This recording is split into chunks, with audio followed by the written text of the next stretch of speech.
Hello everyone. चलो भाई start करते हैं। तो यार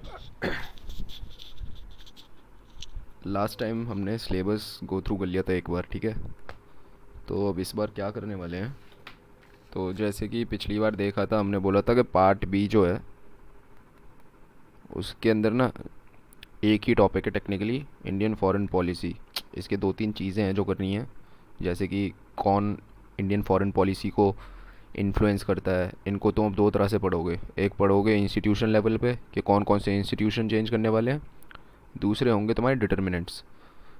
दोनों में कुछ खास फ़र्क नहीं है इंस्टीट्यूशंस में और डिटर्मिनेंट्स में, सिवाय बस इसके कि चीज़ कौन सी इन्फ्लुएंस कर रही है। जो डिटर्मिनेंट्स हैं काफ़ी लेट से ब्रॉड हैं, इसमें तुम्हारी जोग्राफ़ी से लेकर हिस्ट्री से लेकर कल्चर से लेकर ट्रेडिशन से लेकर पब्लिक ओपिनियन क्या है, बाहर इंटरनेशनल ऑर्डर क्या चल रहा है, ये सब जो है यूज़ होगा, ठीक है, या फिर इस एम्बिट में आएगा।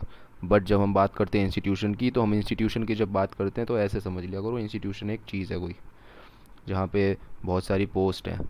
एक चेयर है, दो और चेयर हैं, तीन चार सेक्रेटरी लेवल चेयर हैं, ठीक है।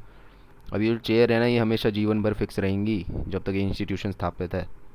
जो आदमी इनको फिल करता है वो चेंज होता रहेगा। तो इसका क्या मतलब है, तुम कह सकते हो कि भाई इंडियन फॉरेन पॉलिसी या कोई भी फॉरेन पॉलिसी, या लेट्स से एक सिर्फ इंस्टीट्यूशन की बात करूँ अगर, तो इंस्टीट्यूशन जो है ना वो काफ़ी हद तक एक चीज़ लाता है जिसको हम बोलते हैं कॉन्टीन्यूटी।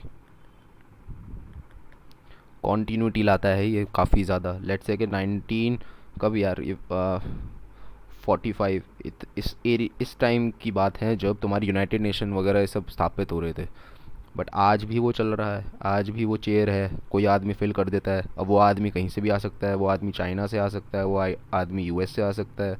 अच्छे से तुम अगर लेट से तुम्हारा कोई मकसद क्या है कि अफ्रीका के अंदर तुम इतनी बवाल चीज़ें बनाते रहते हो, कभी स्कूल कभी ये कभी वो, कुछ नहीं, वोटिंग चाहिए तुम्हें यूनाइटेड नेशन जनरल असेंबली में, ताकि तुम एक दो अच्छी अच्छी सीट ले पाओ। जैसे भी परमानेंट मेंबर, वो sorry, United nation security council में तुम अभी नॉन परमानेंट मेंबर की सीट ले चुके हो। तो कैसे लिया है, इन्हीं हरकतों से लिया है। वोट बैंक पॉलिटिक्स है, सिंपल, ठीक है। तो ये इंस्टीट्यूशन वगैरह में फ़र्क करना मत। और कॉन्टीन्यूटी इसलिए बोल रहा हूँ क्योंकि यार ये बहुत क्लियर कट ना लिखा हुआ है सिलेबस के अंदर कि कॉन्टीन्यूटी एंड चेंज पढ़नी है। तो जैसे हम कॉन्टीन्यूटी की बात करेंगे तो हमें कॉन्टीन्यूटी किस चीज़ में पढ़नी है, हमें इंडियन फॉरेन पॉलिसी में पढ़नी है। इंडियन फॉरेन पॉलिसी, ठीक है। पार्ट ए वाले जो टॉपिक्स हैं ना यार, वो ठीक है, वो भी करेंगे, बट पहले ना ये इंडियन फॉरेन पॉलिसी पढ़ लोगे तो इससे आइडिया क्या होगा ना कि तुम ना, तुम्हारे पास ना एक इंडेक्स बन जाएगा दिमाग में कि अच्छा ठीक है, नेहरू था, ये कुछ बोलता था। फिर उसके बाद वो आया कौन, अपना जय जवान जय किसान वाला, जिसका बर्थडे 2 अक्टूबर को आता है। गांधी की बात नहीं कर रहा हूँ, किसकी बात कर रहा हूँ यार, मेरे को भी नाम याद नहीं आ रहा एक्चुअली, लाल बहादुर शास्त्री, ठीक है। उसके बाद इंदिरा गांधी, ये क्या कर रहा था, ये क्या कर रहा था, ये क्या कर रही थी, ठीक है, ये तो क्या ही कर रही थी भाई, ठीक है। उसके बाद फिर तुम्हारा कोई आ जाएगा, देसाई जी आ जाएंगे, वो तो थोड़े दिन के लिए आएंगे, कुछ नहीं कर पाएंगे। फिर आ जाएगी इंदिरा गांधी, ठीक है। फिर तुम्हारा इनका बेटा आएगा, कौन, राजीव गांधी। फिर तुम्हारे ये कौन आ जाएंगे, नरसिम्हा राव जी आ जाएंगे, ये मस्त आदमी है, ठीक है। या फिर कह लो कि उस समय सिचुएशन ऐसी बनी थी कि इनको काम करने का मौका मिल गया, बढ़िया बढ़िया, ठीक है। उसके बाद हम यहाँ पे देखते हैं, लेट से प्रोमिनेंस में काफ़ी आ जाएंगे कौन, मनमोहन सिंह इधर ही नरसिम्हा राव के टाइम पे। उसी के बाद फिर हम देखते हैं आई के गुजराल, ये बिल्कुल ही अनोखी चीज़ करेंगे। उसके बाद सब सरकार वरकार गिरेंगी नहीं गिरेंगी, वॉट एवर। अटल जी आएंगे, अटल जी आके कुछ अलग ही तूफ़ानी हरकत करेंगे, ठीक है, ये बॉम्ब बना डालेंगे भाई, ठीक है। उसके बाद ये आ जाएंगे मनमोहन सिंह, ये बैलेंस बन गया, ठीक है। ये काफ़ी तूफ़ानी, ये काफ़ी सॉफ्ट, तो ठीक है। ऐसा पब्लिक ओपिनियन है, मैं नहीं कह रहा। एनी हाउ, मोदी जी का अलग से करेंगे क्योंकि इनमें तो भैया अच्छा खासा टाइम लगेगा, ये समझने में ही टाइम लगता है इनको तो, ठीक है। अब सीन क्या है ना, अगर तुम्हें मोटा मोटा एक बार को अंडरस्टैंडिंग बैठ जाएगी ना कि भाई क्या स्टोरी रही है इंडियन फॉरेन पॉलिसी की, तो तुम अपने आप बिठा लोगे अपने दिमाग में कि कॉन्टीन्यूटी क्या चल रही है। वही नॉन अलाइनमेंट की बातें ये करते थे, वही स्ट्रेटेजिक ऑटोनॉमी की बातें आज चल रही हैं, ठीक है। तो कुछ खास ऐसा फ़र्क है नहीं, सेम ही बातें बोल रहे हैं, बट नई सरकार नई पार्टी, ठीक है, तो नया दिखना चाहिए, कूल। तो जैसे भी मनरेगा है, आज मनरेगा है, कल को दीनदयाल उपाध्याय हो सकती है, कोई बड़ी बात नहीं है, बट एनीवे, अब एक और जो चीज़ है वो है कि तुम्हारी अगर वर्ल्ड हिस्ट्री वीक है तो तुम्हें भैया बहुत दिक्कतें होंगी। तो वर्ल्ड हिस्ट्री अगर नहीं भी करी तो मत करो, भाड़ में जाए वर्ल्ड हिस्ट्री। बट इंपॉर्टेंट कुछ चीज़ें पता होनी चाहिए जिससे हमारा इंडिया काफ़ी ज़्यादा इन्फ्लुएंस होता है अपने डिसीजन मेकिंग कैपेसिटी में। सिर्फ इंटरनेशनल रिलेशन की बात कर रहा हूँ, डोमेस्टिक स्फेयर की बात नहीं कर रहा। दूसरी चीज़ एक at the back of the head ये रखनी है तुम्हें कि इंडिया में अंदर में जो भी चलेगा ना, अंदर में चाहे जो भी चले, भूखमरी चले, फेमाइन चले, कुछ भी चले, इंडिया का जो पॉपुलेशन है, जो वोट बैंक है, जो लोग वोट डालते हैं, जो मतदान देते हैं ताकि वो सरकार बनाए, उनको ना कुछ खास मतलब है नहीं कि तुम बाहर करते क्या हो। ठीक है। तो ये पूरा का पूरा जो एजेंडा है सिक्योरिटी इस्टेब्लिश करके रखने का, ठीक है, पूरा दिमाग लगा के रखने का कि भैया तेल आएगा, कौन देगा, कहाँ से देगा, उसके लिए सर्च, उसके लिए जो क्वेस्ट है तुम्हारी, ये घूम फिर के ना सब कुछ जो है ना एक इंस्टीट्यूशन पे आ जाएगा। इसको फॉरेन पॉलिसी इस्टेब्लिशमेंट बोलते हैं। एक इंस्टीट्यूशन नहीं, इसमें बहुत सारी चीज़ें आ जाएंगी। जैसे तुम्हारा पीएमओ भी लेट्स से कि डेवलप हो ही गया काफ़ी हद तक। इंदिरा गांधी जी के टाइम पे तो उनकी फैमिली थी, वही कर लेती थी मैनेज। ठीक है। उसके बाद लेट्स से नीति आयोग तो क्या ही देगा आजकल। बट लेट्स से कि बहुत सारी तुम्हारी आर्मी की क्या डिमांड है, उनकी डिफेंस डील क्या है, क्योंकि डिफेंस का भी जो इतना माल है तुम प्रोक्योर कहाँ से करोगे, बाहर से ही करोगे। हम तो कुछ बनाते ही नहीं है, हमें तो आता भी नहीं ना। ठीक है। तो ये सारी चीज़ें जो हैं काफ़ी ज़्यादा, इनको हम फॉरेन पॉलिसी इस्टेब्लिशमेंट के नाम से ही बोलूँगा मैं कभी कभार, तो समझ लेना मैं एक चीज़, किसी चीज़ की पर्टिकुलर बात नहीं कर रहा हूँ। इसमें तुम्हारी मिनिस्ट्री ऑफ एक्सटर्नल अफेयर सब आ गया इसके अंदर। ठीक है। जो जो है तुम्हारी लॉबी हो गई, कुछ भी है, सब आ गया। ये लोगों के ज़िम्मे ही आ गया। लोगों के पास तो कुछ है ही नहीं, उन्हें तो मतलब नहीं ना समझ इतनी कि उन्हें समझाओ बैठ के कि हाँ भाई हम ना ये स्ट्रेटेजिक पार्टनरशिप कर रहे हैं कि लेट्स से कि कतार के साथ, इससे हमें एलपीजी मिलेगा या सीएनजी मिलेगा। इनको मतलब नहीं ना, इनको ज़रूरत जानने की। बट ये पता है एक बात कि अगर इनको टाइम पे चीज़ें नहीं मिली या रेट ज़्यादा उल्टे सीधे हो गए, ये सरकार टपा देंगे पूरी। ठीक है। तो इसलिए इसमें कुछ ऐसा नहीं है कि मतलब तुम इग्नोर मार सकते हो कि फॉरेन पॉलिसी भाड़ में जाए, अंदर फोकस करते हैं, क्योंकि इससे कुछ प्राप्त नहीं होगा खास। ठीक है। फॉर एग्ज़ाम्पल स्टार्ट कर लेते हैं। ठीक है। तो मोटा मोटा आइडिया बता ही दिया मैं क्या करने वाला हूँ आज। तो लेट्स से कि नेहरू से स्टार्ट करते हैं। अरे भाई साहब,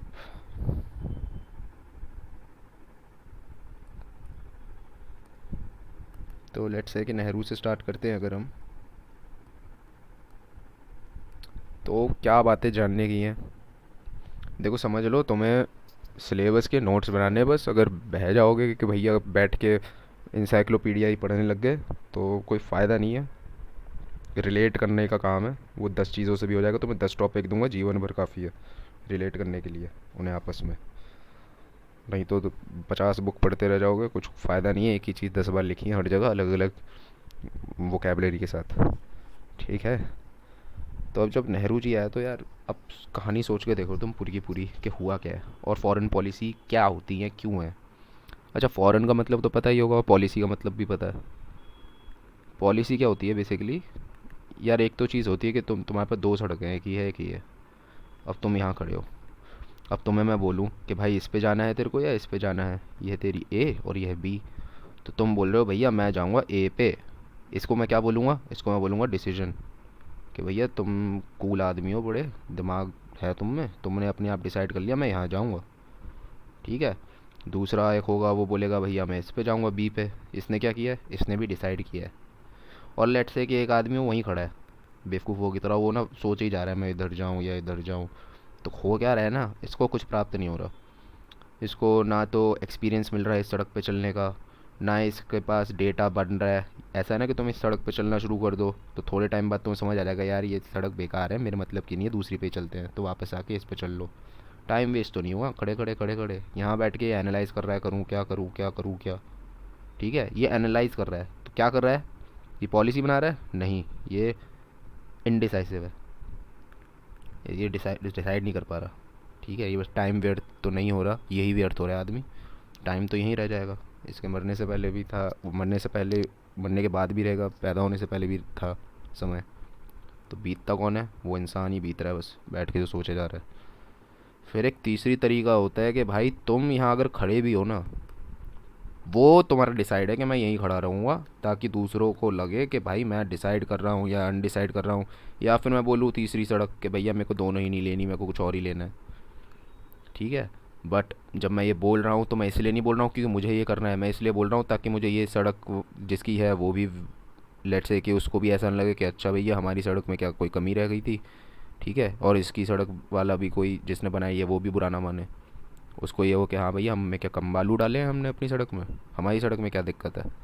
तो बात है कि तुम्हें ये बैलेंस कर रहा है, ये इस सड़क पे भी नहीं चलना है, इसको इस सड़क पे भी नहीं चलना, बट इसको इतनी अपनी ताकत रखनी है कि भैया मैं जो भी सड़क ले लूँ तो उस पर मेरे को ज़्यादा आपत्ति ना हो। ऐसा ना हो कि मेरे को बीच में ये सड़क चलनी पड़ जाए तो मैं ये भी चल सकूँ। तो ये चीज़ जब हो रही है तो इसको हम बोलते हैं पॉलिसी। मल्टीपल डिसीजन आते रहेंगे आगे अपनी सहूलियत के हिसाब से, ये पॉलिसी है। ठीक है। और जो डिसीजन होता है ना, जैसे तुम लेते हो उसके बाद ही वो एग्जीक्यूट होना स्टार्ट हो जाता है। पॉलिसी के अंदर ना बार बार डिसीजन बीच बीच में आते रहेंगे लेने के लिए, और हर डिसीजन पे तुम्हें इम्प्लीमेंट करते रहना पड़ेगा। और वो पॉलिसी जो होती है वो ऊपर सेम रह सकती है, उसे धीरे धीरे मॉडिफाई कर सकते हो। ज़्यादा फ़र्क नहीं है, बट मोटा मोटा आना चाहिए सब समझ में, नहीं तो चीज़ों में ग्रैस्प नहीं आती, डेप्थ नहीं आती। तो आ जाते हैं हम वापस नेहरू जी पे, शुरू से ही कर लेते हैं पूरा अच्छे से। अरे हो जा कलर। तो नेहरू, तो यार नेहरू जी अब सोच के देखो इन्होंने किया क्या जीवन में। पहली बात तो ये है कि भाई ये वो आदमी है जो स्वराज स्वराज करे जा रहा था, कर रहा था कि नहीं कर रहा था। दूसरी बात ये है कि भैया ये है इंडियन नेशनल मूवमेंट का आदमी। तो मतलब ये क्या बातें करता हुआ आया है ये भैया, वो लड़ता हुआ आ रहा है, किसके खिलाफ लड़ता हुआ आ रहा है। ये खिलाफ लड़ते हुए जो आ रहा था उस पर्टिकुलर चीज़ को ना देखो, वो देखो कि वो क्या रिप्रेजेंट कर रही थी। लेट्स से कि ब्रिटिश। पर ब्रिटिशर्स जो हैं ये किस चीज़ को रिप्रेजेंट करते हैं ये समझने की कोशिश करो। तो भैया ये रिप्रेजेंट कर रहे हैं बहुत डायरेक्टली तुम्हारी दो चीज़ें। दो क्या, एक ही चीज़ें, नाम अलग अलग हैं। ठीक है। जितना विस्तार हो जाएगी चीज़ एक नया नाम आदमी रख देगा कोई। तो ये कह लो इम्पीरियलिज्म कह लो, कोलोनियलिज्म कह लो। ठीक है। होता क्या, कुछ नहीं होता है, कैपिटलिज्म ही है सब। कैपिटलिज्म। ठीक है। तो ब्रिटिशर्स को ना देखते हुए इन चीज़ों पे फोकस करो कि ये चीज़ें थी। तो उन्होंने लड़ाई किस बात के लिए करी है पूरी पूरी, इन्हीं चीज़ों पे कर रहे थे वो। ठीक है। स्वराज के लिए कर रहे थे। स्वराज क्या होता है, मेरा डिसीजन, मेरी पॉलिसी, मैं मुझे कोई नहीं बताएगा मेरे को क्या करना है। I am sovereign. सॉवरेन हूँ मैं, खुद में हूँ मैं एक चीज़। मुझे नहीं बताएगा कि ब्रिटेन बताएगा कि नेपाल से दोस्ती कर लिया, अफ़गानिस्तान से। मैं करूँगा मेरी मन होगा तो, मेरे को ज़रूरत होगी तो। ठीक है। इसी से एक क्वेश्चन आता है कि भाई तुम्हारा जो तुम्हारा पाथ है वो तुम किस बेसिस पे, तुम क्या खाली आदमी हो क्या, तुम पे काम वाम नहीं है क्या भाई जो तुम्हें सड़क लेनी है एक ज़रूरी। कुछ कुछ तो एक चीज़ होगी ना जो तुम्हें ड्राइव करेगी कि कौन सी सड़क लेनी है। तो ये चीज़ क्या होती है तुम्हारी, ये चीज़ होती है तुम्हारी, आदमी क्यों करता है। आदमी रिक्शा क्यों चलाएगा, अरे भैया रिक्शा नहीं चलाऊंगा तो मैं 200 रुपये कैसे कमाऊंगा, 200 रुपये नहीं कमाऊंगा तो मैं 40 रुपये की अपनी क्या बोलते हैं थाली जो मिलती है दाल चावल की वो कैसे खाऊंगा 2 टाइम की। चलाना पड़ेगा मुझे रिक्शा। ठीक है। तो मतलब क्यों कर रहा हूँ मैं, अपने इंटरेस्ट के लिए, अपने स्वार्थ के लिए। हर आदमी स्वार्थी है। ठीक है। कुछ बेसिक नेसेसिटीज़ हैं, कुछ बेसिक के बाद और बड़ी वाली नेसेसिटीज़ आती हैं, जिनके पेट भर जाते हैं वो आइडियोलॉजी भी बात करते हैं। ठीक है। तो उसी तरह से जो हम नेशन की बात कर रहे हैं वही नया नया पैदा हुआ है ये इंडिया। तो ये किसकी बात करेगा, तो ये इसके तो इंटरेस्ट है नहीं, ये तो एक आइडिया है। नेशन तो एक आइडिया है। इसकी टेरिटरी बना दी तुमने, लोग डाल दिए अंदर। ठीक है। किताब लिख दी, रूल बुक। बट उसके बाद इंटरेस्ट क्या होंगे इसके, तो इंटरेस्ट जो होंगे इसके, इसको तुम बोलोगे नेशनल इंटरेस्ट। एक और आइडियोलॉजिकल कॉन्सेप्ट कि भैया नेशनल इंटरेस्ट के लिए। अब नेशनल इंटरेस्ट क्या होता है, कुछ है थोड़ी, नेशन के इंटरेस्ट। और नेशन क्या होता है, नेशन बस ये है, बहुत सारे लोग जिनमें एक कॉमनैलिटी है, वो किसी चीज़ से बंधे हुए हैं कि भैया हम सारे के सारे एक हैं किसी एक चीज़ में, चाहे ना भी हों। तो नेशन इन मेकिंग वाला कंसेप्ट है, बट है यही। ठीक है। तो इन चीज़ों में ज़्यादा फंसा मत करो। आइडिया पता होना चाहिए कि क्या चीज़ ड्राइव करने वाली है किसको। अब तुम कोई भी पॉलिसी लोगे तो क्यों लोगे, अपना नेशनल इंटरेस्ट जो है नेशनल तुम्हारा जो भी इंटरेस्ट है, जो तुमने उस समय परसीव कर रखा है कि भैया ये मेरी ज़रूरत है, इसी को मैं फॉरवर्ड करने के लिए अपना ये रास्ता लेने वाला हूँ, उस रास्ते को हम बोल दिया हमने। और अगर ये रास्ता जो है ये बाहर देशों से बकर करनी पड़ रही है, ऐसा ना कि तुम्हें किस किस से दिमाग मारना पड़ रहा है। अगर सिर्फ इंडिया इंडिया के लोग हैं तो डोमेस्टिक पॉलिसीज़ हो गई। अगर इंडिया के लोगों से तुम दिमाग मार रहे हो, और किस चीज़ में मार रहे हो, सिर्फ व्यापार बढ़ाने के लिए, तो वो ट्रेड पॉलिसी हो गई। उसी तरह से बाहर के लोगों से अगर बकवास कर रहे हो, दिमाग मार रहे हो, ठीक है, ये लोग हैं, ठीक है, ये लेट से कि ये आईएफएस ऑफिसर है, तुम इसको बिठा रहे हो, इसको सैलरी दे रहे हो, ठीक है, इसके खर्चे पानी रहने का तरीका, इसका जो स्वैग है वो भी भैया तुम ले रहे हो। कहाँ से कर रहे हो? टैक्स से ही तो कर रहे हो। किसके टैक्स से? पीपल के टैक्स से। तो भैया इंटरेस्ट भी पीपल का ही होगा। बट इंटरेस्ट जो पीपल का है वो समझेगा कौन कि इंटरेस्ट इन लोगों का कौन है? ये तुम्हारी जो है टॉप हायरार्की समझ रही है, कौन सी? Foreign policy establishment. तो हम एक चीज़ और ऑब्जर्व कर सकते हैं कॉन्टीन्यूटी एंड चेंज में, कि ये चीज़ कॉन्टीन्यूस चल रही है काफ़ी टाइम से, कि जिनकी एक्चुअल दिक्कत है ना, उनकी परसीविंग जो जो परसेप्शन है कि इनकी एक्चुअल दिक्कत क्या है, ये डिसाइड करने वाले कोई और ही लोग हैं ऊपर, जिनका नीचे से बहुत दिनों तक रिलेशन नहीं है। लेट से कोई आईएएस ऑफिसर है तो यार वो एक बार को ना ग्राउंड लेवल पे काफ़ी काम करके आ जाएगा, ठीक है, तो उसको एक पता होगा कि भैया ये चाहिए, इनकी तो ज़रूरत कुछ है नहीं खास ऐसी। बट देन अगेन ये इसका ही दायित्व है कि ये जो है जो भी समझा या जो भी चीज़ करा उसको रिकॉर्ड पे रखे, उसको रिकॉर्ड पे रखे। रिपोर्ट्स वगैरह ये सब क्या होती हैं? रिकॉर्ड पे रहती हैं चीज़, कि आज से 50 साल बाद भी आदमी तो जीवित नहीं रहने वाला, जो जो भी समझा है वो ग्राउंड लेवल पे उसका लिखा हुआ जो है वो रहने वाला है। और उस लिखे हुए को ही हम एक रख के बीच में कि भैया इसको हम एक एज अ लेट से बेस बना के इसके ऊपर हम जो भी डिसीजन है वो कंडक्ट करने वाले हैं, या जो भी हमारी नेगोशिएशंस हैं, या जो भी हमारी डिबेट है रिगार्डिंग कि हमें क्या करना चाहिए, वो चीज़ कंडक्ट करें, ठीक है। तो जैसे लेट से एआरसी कमीशन रिपोर्ट्स थी, तो उसी के ऊपर बैठ के तो हम डिसाइड करते हैं कि उसमें तो ये लिखा था, तो मतलब एआरसी लिखने वाला तो मर जाएंगे, मर गए होंगे क्या पता, रिपोर्ट रह गई ना, ठीक है। कॉन्स्टिट्यूशन लिखने वाले देख लो, कॉन्स्टिट्यूशन चला गया, कॉन्स्टिट्यूशन रह गया, तो रह गया। जैसे तुम्हारी लोकसभा राज्यसभा इनके अंदर भी जितनी मीट्स होती हैं, तो उसमें सब कुछ रिकॉर्ड पे रहता है कि क्या क्या इन्होंने बोला। जैसे कि नेहरू जी ने क्या बोला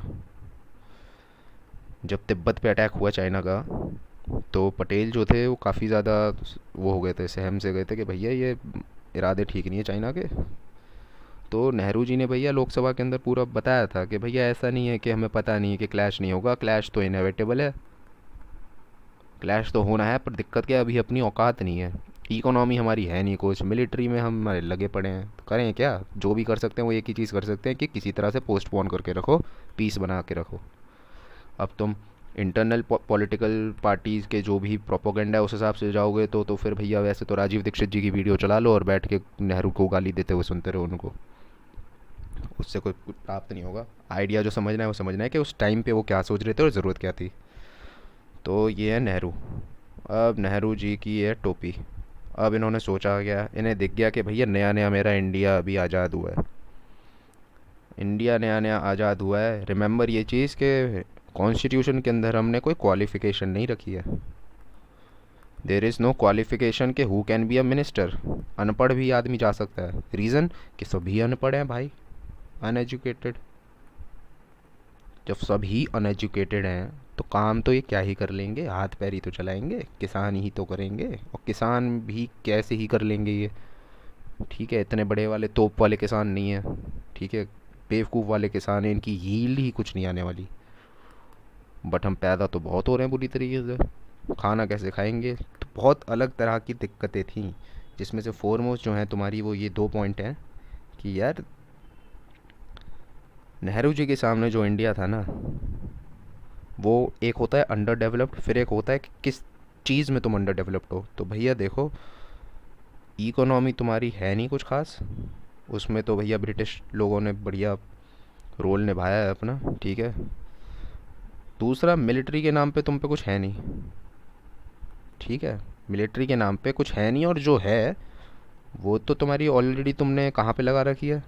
पाकिस्तान बॉर्डर पे। क्यों लगा रखी है? क्योंकि जैसे ही 1947 में इंडिया आज़ाद होगा, पाकिस्तान अपनी पाकिस्तान के पास लेट से कि अपनी ये खुद की सीआरपीएफ होगी, है ना।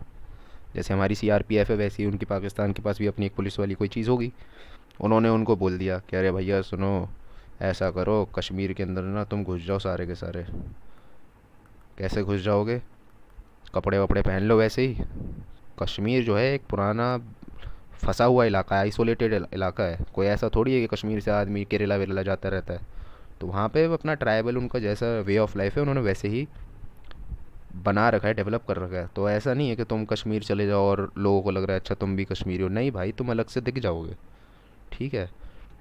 तो जा जा के इन्होंने वहाँ पे इन्फिल्ट्रेट करवाया कश्मीर के अंदर। जैसे ही ये चीज़ आई तो समझ में आ गया कि क्या चल रहा है। कश्मीर को कब्जाना चाह रहे हैं ये तुरंत के तुरंत। इसलिए तुम अपनी आर्मी का सारा इस्तेमाल कहाँ कर दोगे? कश्मीर बॉर्डर पे कर दोगे, यहाँ पे कर दोगे, लगा दोगे पूरी की पूरी कि भैया ये आगे ना आ जाए, इधर ना आ जाए, उधर ना आ जाए। और तुम्हें कुछ समझ में आने वाला है नहीं नेहरू जी को।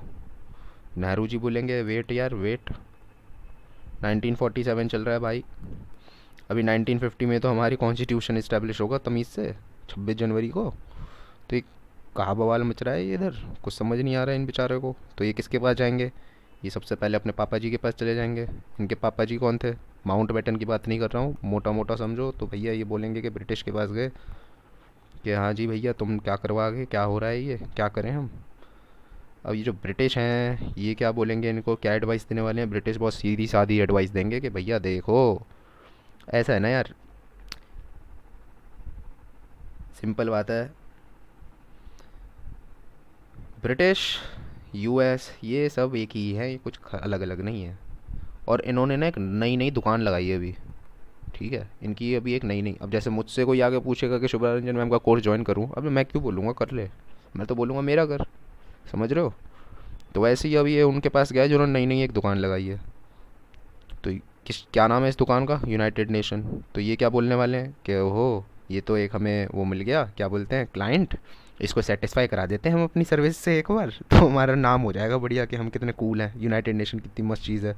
और फिर सब लोग आएंगे और फिर हम यूनाइटेड नेशन पे तो कब्जा रखेंगे ही। तो it will be once again a colonialism, but किसी को पता भी नहीं चलेगा। ठीक है, ये मस्त इन्होंने सोचा। यूनाइटेड नेशन के लिए एडवाइस दे दी ब्रिटिश जी ने। ब्रिटिश ने बोला कि भाई नेहरू तू ना एक काम कर, यहाँ पे जाके अपना डाल दे, पर्चे पर्चे भर दे, फॉर्म वॉर्म भर दे, और वहाँ पे देख लेंगे। अब जब इसने ये चीज़ डाली तो अब रिमेंबर, पावरफुल कौन है? ब्रिटिश की यार एक हिस्टोरिकल पावर है। ऐसा नहीं होता कि दादाजी टाइप के हैं, पर दादाजी टाइप के, इन्होंने बहुत कुछ उखाड़ा है लाइफ में, तो इनकी इज्जत करनी पड़ती है। इन्होंने दुनिया पे कब्जा के रखा था तो इज्जत करनी पड़ती है। ये समझते जानते बहुत अच्छे हैं, बहुत प्राचीन है। यूएस तो बच्चा है, अभी तो बना था, मिला ही ये तो अभी था क्रिस्टोफर कोलंबस वाले टाइम पे। ठीक है, डेमोक्रेसी एक बार को चलो ठीक है पुरानी है काफ़ी, बट स्टिल पावर के नाम पे बस यही बचा था कि वो बाकी सब तो आपस में लड़ मर के टूट गए थे ना। यूएस ही तो बल्कि पैसा दे रहा था कि खुद से बना लो जो बना सकते हो अभी, I am providing the funds. ठीक है, मार्शन प्लान्स। एनीवे, अब यूएस को दिख रहा है कि भैया पावर तो मेरी ही सबसे ज़्यादा है, तो मैं अपने हिसाब से क्यों ना चलाऊँ चीज़ों को। तो यूएस का एजेंडा भी बहुत क्लियर था। यूएस को दिख रहा था ब्रिटिश ब्रिटिश की क्या सुननी, मेरा जो एक्चुअल वो नहीं होता, जैसे रैंक 5 जो है यार रैंक 4 से और 3 से कम्पीट करना चाहता है ना, वो थोड़ी रैंक 6 को हटाना चाहता है। उसी तरह से यूएस को दिख रहा था मेरा सोल कंटेंडर जो है वो एक है, ये है यूएसएसआर। ठीक है, यूएसएसआर। तो मेरे को तो भैया यूएसएसआर को टपकाना है।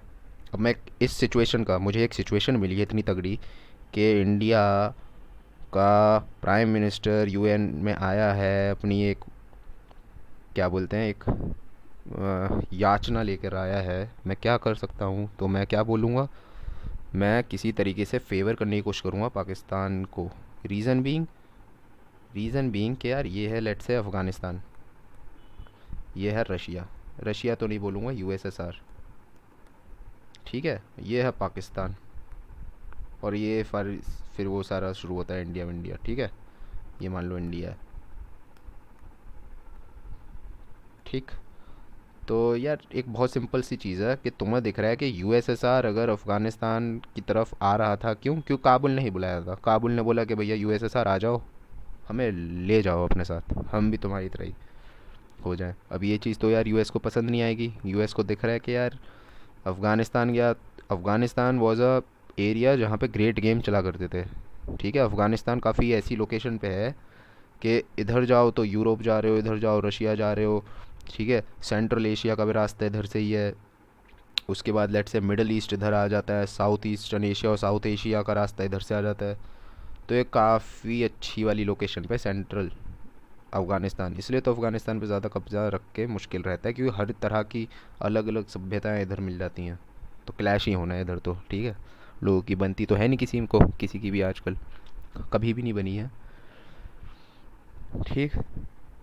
तो अब जब ये वाली चीज़ दिखेगी तो तुम्हें दिख रहा है कि how you can create an asset out of Pakistan if you can utilise the opportunity well. तो तुम क्या बोलोगे?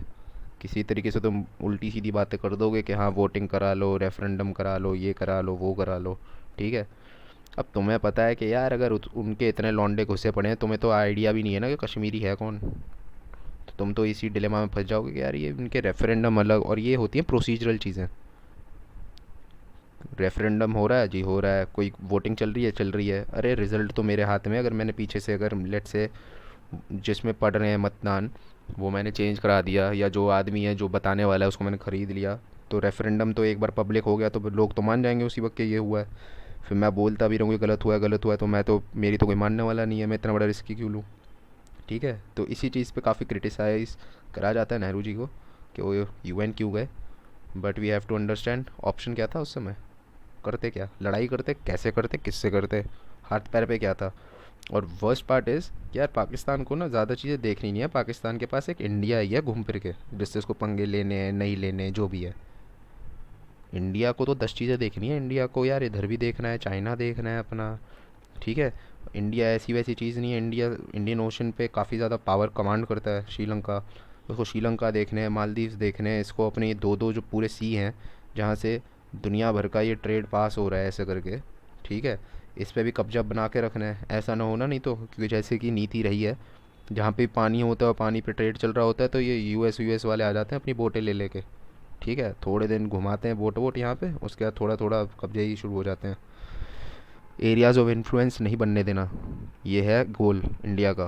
कि ये पेनिनसुला बोलते ही क्यों है, पानी के अंदर घुसा पड़ा है ट्रायंगल एरिया, अच्छी खासी ज़मीन है, अच्छी खासी जगह है, दोनों तरफ से रख सकते हो, मेंटेन कर सकते हो। तो अपने को हर, ऐसा नहीं है ना कि 100 रुपया तुम पाकिस्तान को दो और 100 रुपया इंडिया को दो। अब Pakistan can afford to let's say spend 100 rupees on only one India, कि भैया 100 रुपये की AK-47 दो, 10 लोगों को पकड़ाओ यहाँ घुसा दो। और वो 100 रुपये भी नहीं खर्चने पड़ते उनको AK-47 के लिए, क्योंकि that is being provided by US से उस समय। क्योंकि वो तो ये बोलेंगे ना कि अफ़गानिस्तान में पहुंचाओ भाई ये बंदूकें और उनको सिखाओ भी कैसे यूज़ करनी है, ताकि वो यूएसएसआर वालों को आगे ना बढ़ने दे और उनको कंटेन कर दें यहीं पे, आगे ना बढ़े यूएसएसआर। वैसे ही बहुत सारे देशों को यूएसएसआर अपने एम्बिट में ले चुका है, क्योंकि यूएसए को दिख रहा है कि भैया यूएसएसआर अगर और तगड़ा बनेगा तो एक ही माध्यम से बन सकता है, जिसका नाम है कम्युनिज्म। अच्छी खासी ये तो एक आइडियोलॉजिकल वॉरफेयर चल रहा है। ठीक है, चाइना अभी जाता हुआ दिख रहा है उनको कम्युनिज्म के दायरे में, तो उनकी तो फटे जा रही है यूएस वालों की कि भाई ये अफ़गानिस्तान जाएगा, फिर सब चले जाएंगे इंडिया इंडिया, फिर हम यहीं अकेले बच जाएंगे। और कैपिटलिज्म की दिक्कत यह है कि अगर तुम अकलौते व्यापारी हो और दुनिया व्यापार नहीं कर रही तो तुम करोगे क्या। ठीक है, तो तुम कुछ नहीं कर रहे। ठीक है, तो अच्छे खासे ये डर है। अब ये वाली चीज़ें अगर तुम समझ रहे हो तो अपना वर्ड्स पे बहुत ज़्यादा फोकस किया करो जो मैं बोलता हूँ। मतलब मैं कौन हूँ यार वैसे, तो सच सोच के देखा जाए, बट तुम कर सकते हो। ठीक है, फॉरेन पॉलिसी के अंदर जो हम चीज़ देखने वाले हैं वो एक चीज़ ही है, ये है ट्रांजिशन। हम बस ट्रांजिशन को क्या करने वाले हैं, हम ट्रांजिशन को we are attempting to theorise, theorise बोलते हैं जैसे भी बोलते हैं, हम थ्योराइज मतलब एक स्ट्रक्चर बनाना चाहते हैं कि ट्रांजिशन कैसे आ रहा है इंडियन फॉरेन पॉलिसी में। मतलब हम जो सोचते हैं कि हमें क्या करना चाहिए बाहर देशों के साथ, इसमें परिवर्तन कैसे आ रहा है, कौन चीज़ें हमें तंग कर रही हैं। हर समय की जो दिक्कतें हैं वो अलग हैं। एक पॉइंट था जब तुम्हें खाने के लिए मरना मारना पड़ता था, अब नहीं है ना वो दिक्कत, हर कोई तो उगा लेता है। अब तो उल्टी दिक्कत ये है कि बेमतलब की चीज़ें ज़्यादा उगा रहे हो, चावल उगा रहे हो जी, ग्राउंड वाटर फ्री है तो ये सब चीज़ें नहीं है। तो अब ये आइडिया अगर क्लियर है क्या बोल रहा हूँ मैं, मोटा मोटा, तो फिर से वही आ जाता हूँ, और let's try to segregate it very fast. तो ये है जी नेहरू। नेहरू के पास सीधी सीधी चॉइस क्या है? नेहरू के पास जो देश हाथ में दे दिया इसको कंट्रोल, नया नया देश बना है। ये एक गाड़ी की तरह समझो, इट इज़ अ कार। अब क्या करना है, 40 की स्पीड पे चलाऊँ, 80 की स्पीड पे चलाऊँ, कौन सी किधर चलाऊँ? तो चॉइस जो है इसको सीधी सीधी दो एरिया में दिख रही हैं कि यार मैं या तो इकोनॉमी अपनी डेवलप कर लूँ या मिलिट्री डेवलप कर लूँ। ठीक है।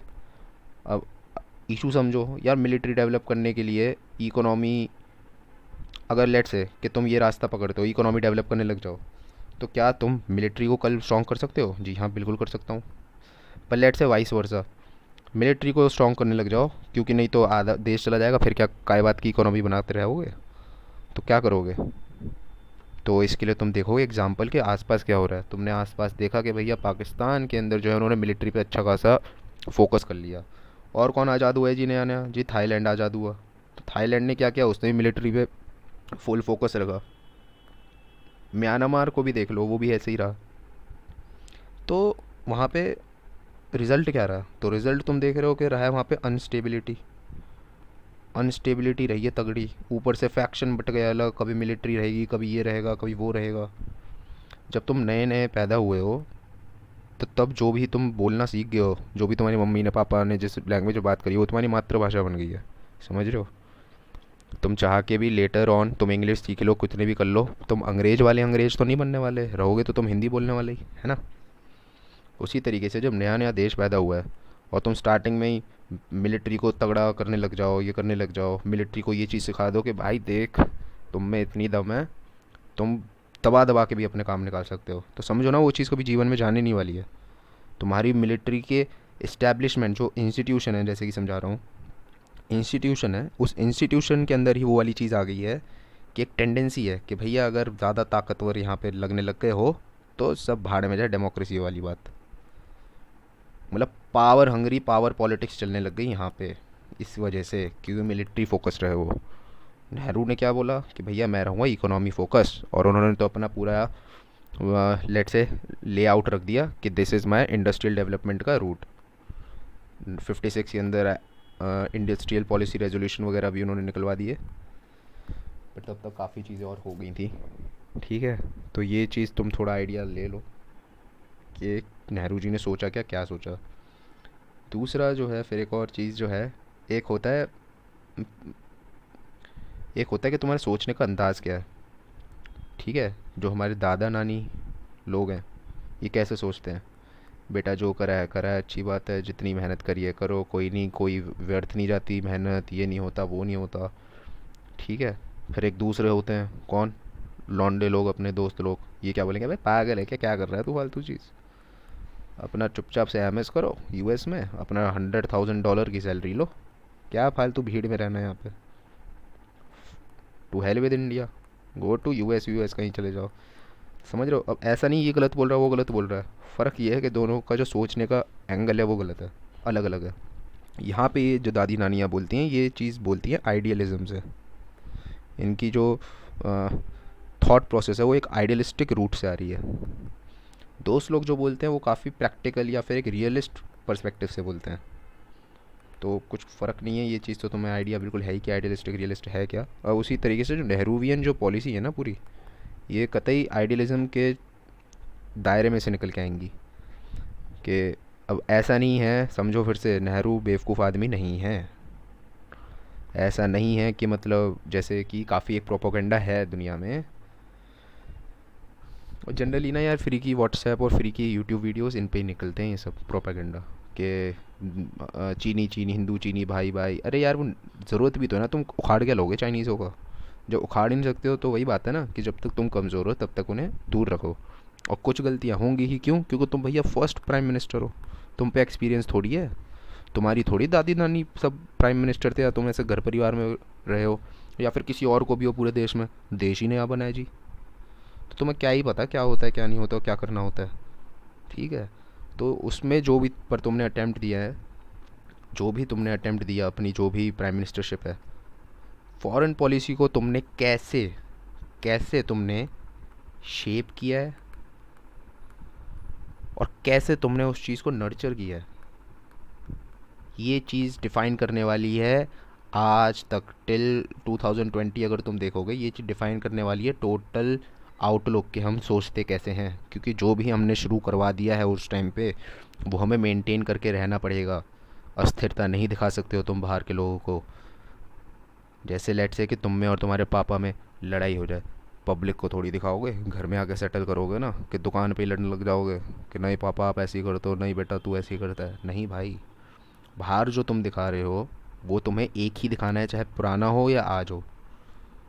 ठीक है, तो लेट्स से कि अगर चाइना के साथ तुम अगर बातें कर रहे हो ये वाली कि भाई लेट्स कंक्लूड पंचशील एग्रीमेंट, एक पंचशील का एक एग्रीमेंट बना लेते हैं और उसमें काफ़ी ना मीठी मीठी बातें लिखी हैं आइडियलिज्म वाली। हम तुम्हारे इसमें इंटरफेयर नहीं करेंगे, तुम हमारे इसमें मत करना, बॉर्डर को साइड में रखते हैं, ये करते हैं वो करते हैं, सिविलाइजेशनल टच, जो भी बड़ी बड़ी बातें हैं, मीठी बातें हैं बहुत। द थिंग इज़ कि तुम्हारे पास टिल डेट आज भी तो कोई ऑल्टरनेटिव पॉलिसी नहीं है। तुम आज भी तो वही ट्राई कर रहे हो कि बॉर्डर जितने भी हमारे इश्यूज़ हैं उनको एक साइड में रखो और बाकी जितनी चीज़ें हैं वो चलती रहने दो। जैसे कि अगर तुम यूपीएससी लिख रहे हो, ज़रूरी थोड़ी है 6 साल के लिए बैठ ही जाओ एक जगह पे एक घर के अंदर। नहीं भाई, अपनी बाकी चीज़ें चलते रहने दो। Let there be a girlfriend, let there be a boyfriend, ठीक है, let there be some outdoor trips, ठीक है, once in a while, not कि डेली जा रहे हो पर 6 7 8 10 महीने में एक ट्रिप, क्या प्रॉब्लम है। ठीक है, mean while occasionally checkup on friends, क्या चल रहा है क्या नहीं चल रहा। अपने काम धंधे भी चलते रहे तुम्हारे, पेपर कभी निकलना होगा निकल जाएगा, वैसी वाली बात हो गई। ठीक है, तो थोड़ा सोच के देखोगे कुछ खास फ़र्क है नहीं, बस ये इंस्टीट्यूशन लेवल पे बातें हो रही हैं। तो यार ये कलर क्यों नहीं होता एक बार में।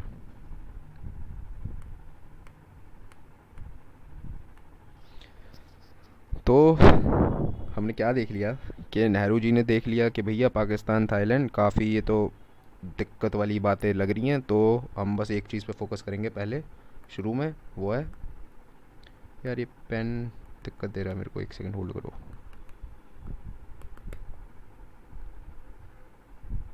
क्या हो गया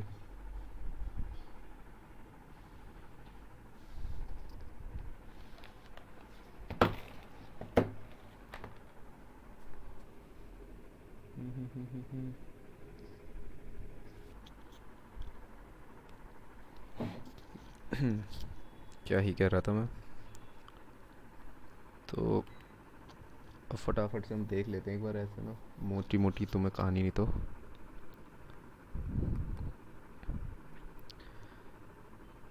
तो अब ये आए नेहरू जी, इन्होंने पूरी चीज़ देख ली जहाँ तक तुम समझे हो अभी तक, कि करना क्या है, कैसे करना है, क्या चीज़ नहीं करनी, अपने नेशनल इंटरेस्ट के लिए, नेशनल इंटरेस्ट के लिए। क्या रास्ता चुना कि भैया इकोनॉमिक डेवलपमेंट पे जाएंगे, इंडस्ट्रियल पॉलिसी बनाएंगे, ये करेंगे वो करेंगे, बढ़िया बढ़िया स्टैटिस्टिशियन रखेंगे हम महल बोनीस जैसे, जो पूरा में एक रास्ता बनाएंगे। अब एट द सेम टाइम एक जो क्वेश्चन तुम कह सकते हो कि भाई नेहरू जी की जो थॉट प्रोसेस थी वो काफ़ी ज़्यादा, remember modern Indian history, Nehru was from the block, कौन से ब्लॉक थे, कांग्रेस के अंदर, जो इंडियन नेशनल कांग्रेस थी आईएनसी, इसके अंदर ही एक सोशलिस्ट ब्लॉक बन गया था जिसके अंदर सुभाष चंद्र बोस, नेहरू और ये सब थे।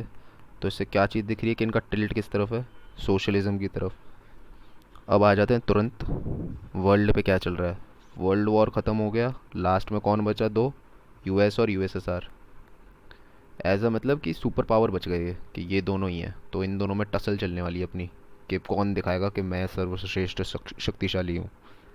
अब इस चीज़ के अंदर तुम देखो, सोशलिज्म और यूएसएसआर, तो यहाँ पे बातें कुछ इसी तरीके की होती हैं, सोशलिज्म वाली, डेवलपमेंट वाली, एंटी कॉलोनियलिज्म, एंटी इम्पीरियलिज्म वाली।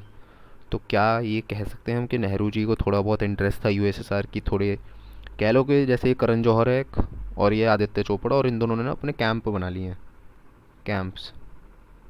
ठीक है, तो तुम पे एक सिंपल सी बात होगी ना कि तुम्हारी अगर चीज़ें अगर तुम्हारी इस तरीके की हैं कि तुम्हें एक बढ़िया बढ़िया मूवीज़ करनी है बाहर बाहर के देशों में, ठीक है, बड़ी बड़ी महंगी कारों में, तुम्हें रोमांटिक फिल्में नहीं करनी फालतू की कि वहाँ सरसों के खेतों में खड़े हो। ठीक है, तो तुम्हें लगेगा ना कि ये वाला कैंप ज्वाइन करते हैं।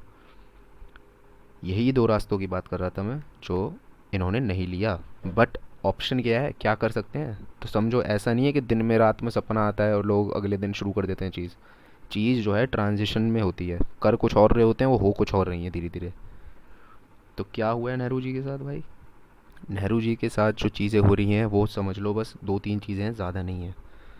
नंबर वन, सबसे पहली जो चीज़ होती है वो ये होती है कि शुरू में ही जो बात कर चुके हैं, पाकिस्तान जो है अपने सीआरपीएफ टाइप के जो जवान हैं उनको कपड़े वपड़े भेज बदल के भेज रहा है कश्मीर में कि तुम जा जा के करो ये।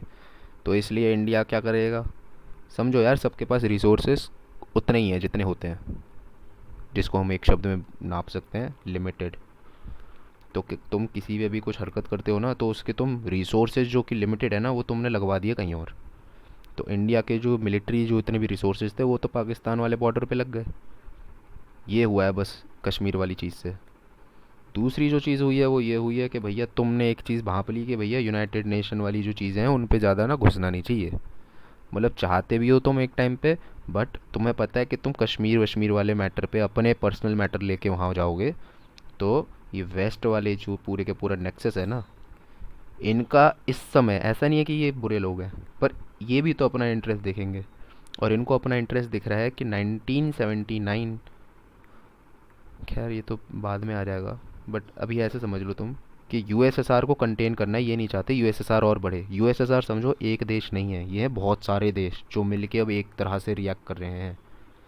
प्लस एक आदमी हुआ करता था एक टाइम पे, मैकिंडर। तो मैकिंडर ने ना ऐसी भयानक बात करी है कि जो भी यूएस से रशिया वाला जो इलाका है ना, जो उसको कब्जा करके रखेगा, वही दुनिया पे कब्जा करने की शक्ति रख सकता है, उस पर एक अपॉर्चुनिटी होगी।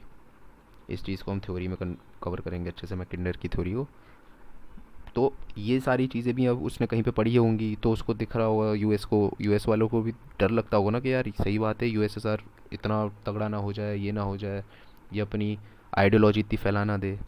ठीक है, तो इसलिए ये इनकी ज़रूरत थी, जिसकी वजह से इनको पाकिस्तान को अच्छे से, मतलब कह रहे हो, फेवर करना पड़ रहा था। ऐसा नहीं पाकिस्तान से इनको प्यार है, पाकिस्तान की जो लोकेशन है उससे इनको अपना काम था, उससे अपना सामान निकालना है। तो ये चीज़ अब हमें सपने थोड़ी आएंगे कि ऐसा भी होता है दुनिया में।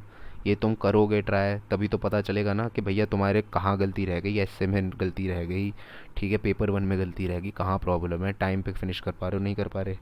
ये एक्सपीरियंस ही पता चलेगा। या फिर दूसरे से समझ लो, पर इतना कहाँ समझते दूसरे से। और कहीं पे कॉलोनियलिज्म से डीकोलोनाइज होके कोई देश बना था क्या? इंडिया ही तो बना है। ठीक है, तभी तो तुम कहते हो कि तुम ये अफ्रीका में क्या करते हो, हर जगह क्या करते हो, एक्सपीरियंस शेयरिंग। तभी तो ये तुम्हारा इनिशिएटिव है, जो भी कॉन्फिडेंस बिल्डिंग मेजरमेंट्स हैं क्यों हैं, कि तुम दिखा रहे हो कि भाई देखो हमने ये एक्सपीरियंस गेन किया है ये सब इतने टाइम से, एक देश को आगे बढ़ाने में बनाने में। तो तुम ये चीज़ें यूज़ कर सकते हो। हमारे पास वो अपॉर्चुनिटी नहीं थी कि हमारे पास ऐसे दो तीन देशों के एग्जांपल होते जो नेशनल मूवमेंट से अचानक अचानक से देश बने हैं। अब तुम यूएस का एग्जांपल मत लेना कि सर वहाँ तो हुआ था अमेरिकन रेवोल्यूशन, उसके बाद यार वो उतने उनकी उतनी मार रखी थी क्या किसी ने? इंडिया की सोच के देखो ना क्या हालत करके गए हैं सब। ठीक है, ऊपर से इतना ये होमोजेनियस सा एरिया देश है, इतना होमोजेनियस सा है, इंग्लिश में इंग्लिश बोलते हैं सब। थोड़े बहुत ही हैं ये इटालियन टू इटालियन जितने हैं, बट मोस्टली इंडिया बहुत ज़्यादा आपस में ही काफ़ी बटा हुआ है। प्लस काफ़ी फ्यूडलिस्टिक से सोसाइटी आज भी है, गाँव में जाके देखोगे तो। ठीक है, शादियाँ वैसे होती हैं वहाँ तो, 100 बीघा खेत है उसके, 250 बीघा इसके। तो बहुत ही, जैसे कि हमजा अलवी जी कहते हैं कि काफ़ी ना ये साउथ एशिया के अंदर काफ़ी ओवर डेवलपमेंट के कंसर्न है, कि सोसाइटी वैसी नहीं है, पर इनको दिखा तुम रहे हो भैया, लेट से कच्छों में घूम रही है दुनिया, पर तुम इनको बर्गर खिला रहे हो। सोचो ना, ये मिक्स मैच मैच ही नहीं हो रही है दोनों बातें।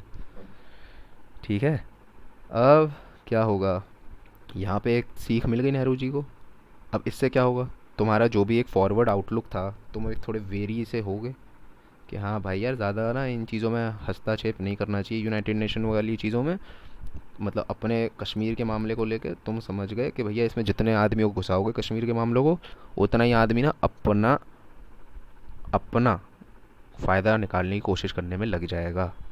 तो तुमने एक चीज़ सीधी बात कर ली, और ये चीज़ देखो जो बात होती है ना कॉन्टीन्यूटी की, तो आज भी तुम इस चीज़ पे अफर्म हो, फॉर्म मतलब खड़े रहते हो कि भैया देखो कश्मीर के ऊपर ना कोई भी, अभी जैसे डोनाल्ड ट्रंप ने मीडिएट करने की कितनी बार अटैम्प्ट मारे उन्होंने। क्यों? क्योंकि उनको पता है इलेक्शन के अंदर अच्छी खासी पब्लिसिटी, यार कश्मीर इज़ अ इशू, इस इशू पे तुम अगर बात करने के लिए टीवी पे आते हो तो तुम फेमस होते हो, फेमस होते हो, बहुत बड़ी बात होती है फेमस। फेमस का मतलब है कि यार तुम्हारे पास एक मार्केट है जिसको तुम कुछ सेल कर सकते हो, और जो सेल करने वाले हो इस मार्केट को वो क्या है, अपना मैनिफेस्टो। तुम अपना मैनिफेस्टो सेल करोगे, ठीक है।